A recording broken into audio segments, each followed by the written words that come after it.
Hi friends, today we are going to discuss about risk management and insurance planning.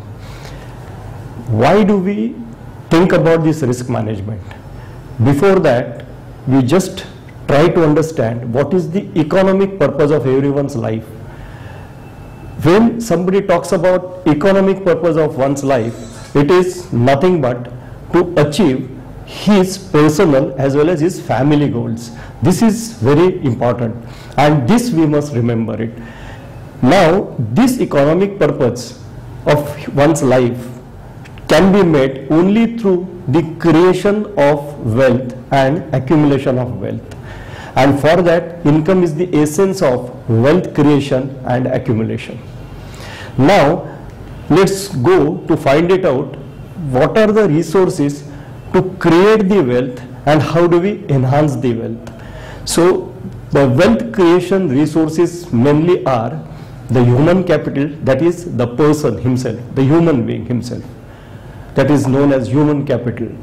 Why it is called as human capital is, it is the basically the earning potential of that human being. Everybody's earning potential differ from person to person. It depends upon his qualification, his job, his profession, his business and all that. And he can basically not only earn for a particular time, but some people prefer to earn till they retire. Some people they retire earlier. So based on that, the earning potential of every individual is different. And that is the first resource to create an income or accumulate an income.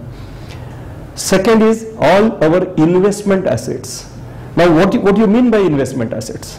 The investment assets are nothing but, we can start with the simple bank deposit, then maybe the fixed deposit, maybe the investment in the bonds, maybe investment in mutual funds, equity market, real estate, gold and all. These are all investment assets. At the same time, somebody is possessing the personal assets also. And what are those personal assets? Personal assets are basically the car, the electronic gadgets, the household furniture, etc., etc. Now what is important is to protect this investment assets as well as the human capital from the untoward events or the risk. Now let's understand what we mean by the risk. Now risk is nothing but the possibility of an adverse situation that each one of us faces daily in our life. It's an adverse situation which we face. So we have to understand what we mean by risk. Many times you will find that people use risk and uncertainty for each other, but it's not true. Uncertainty is basically playing with the chance. It's attached to a probability. It's a frequency. It is happening or not happening. The uncertainty or the probability is always between 0 to 1. When the happening of a particular event is 0, what is called is, it's an impossibility. Such event will never happen. And when the possibility of any event is 1, that means it's a certainty. That means it is 101% it is going to happen. So this is a difference between uncertainty and risk. Whereas risk, normally you will find that it is nothing but possibility of harm, injury, loss, danger or destruction. Now it is always said that there is nothing certain in the world except the death and the tax.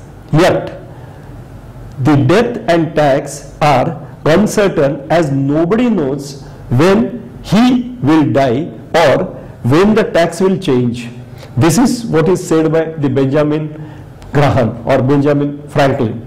Now I'll just tell you one small thing. First and foremost, we would like to classify these risks into 3 categories. The first category would be the fundamental risk and the particular risk. The fundamental risk is nothing but the risk which is the universal risk. This risk is under nobody's control. It is the risk which is posed by the natural calamities. So that is known as fundamental risk. What are natural calamities? They could be earthquake, fire, could be flood. Basically, they are the acts of God. So that is known as natural calamities, and these are the fundamental risk.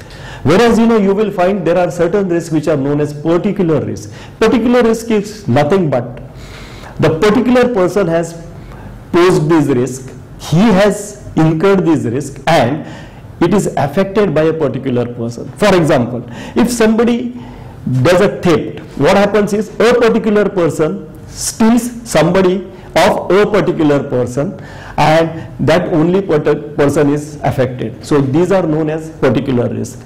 After this fundamental and particular risk classification, we'll just move to the second classification, which is known as dynamic and static risk.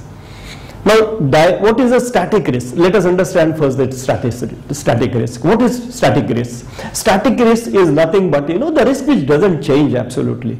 Again, it is, posed by the it is as good as a fundamental risk. It is posed by the natural calamities. It is static. It is, everyone gets affected with that particular risk. Whereas dynamic risk is a risk, which is posed by economy, government taxations, maybe the political changes and all. So these are the risks which are dynamic risk. So we must understand the difference between a static risk as well as a dynamic risk. Now, after having understood this, now the last classification is either it could be a financial risk or a non-financial risk. What do you mean by financial risk ultimately?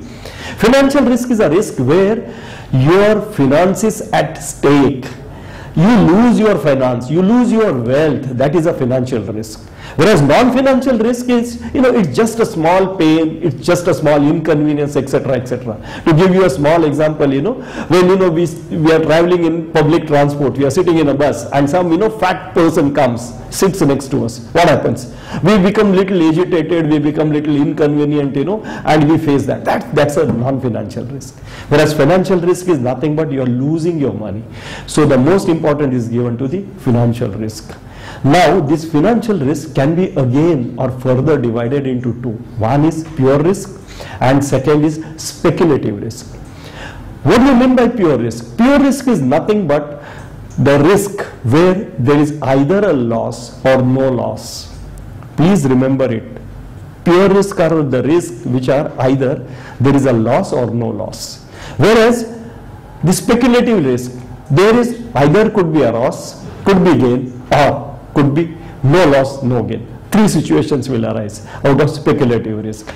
Now, why this is very, very important is because the insurance companies, see, all these risks, ultimately, we would like to finance them. We would like to finance them either through insurance companies or some other, means. So we must understand that what is the difference between the pure risk as well as the speculative risk.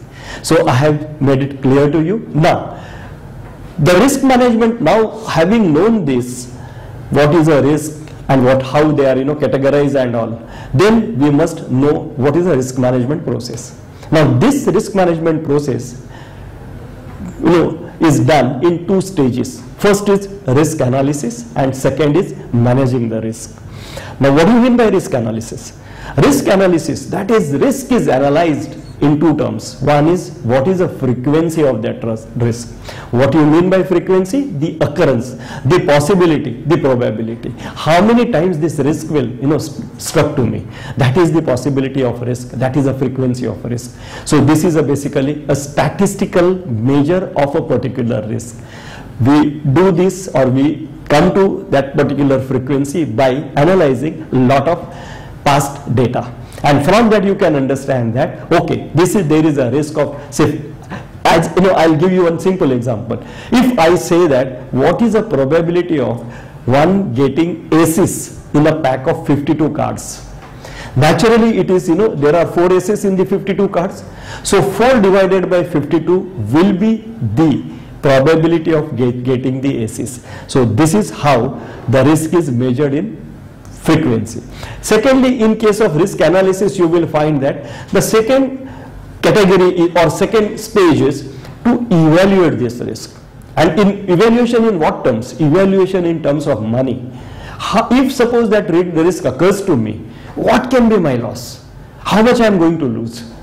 That is the evaluation of the risk. So having done the analysis of risk in terms of first is frequency and second is severity. How much severe it is, how much money I am going to lose. Then we have to go to the controlling risk. How do you control the risk? Now to control the risk, basically we use one particular risk management grid, and that risk management grid is based on the permutation combinations of frequency and severity of the risk.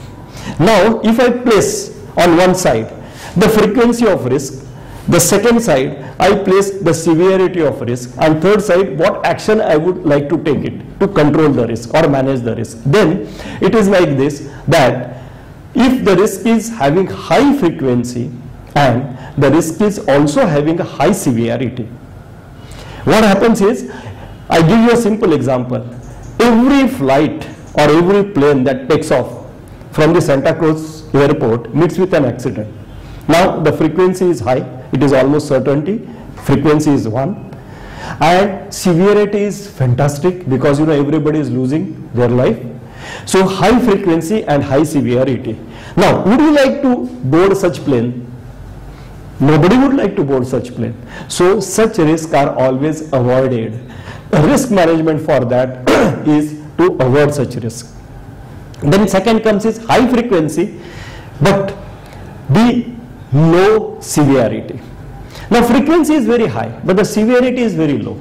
So it's like, if I give you a small example, that see many a times in our house what happens is there is a problem with the washer gets wear out, and in that case there is always one small drop which is running out of the tap. What happens?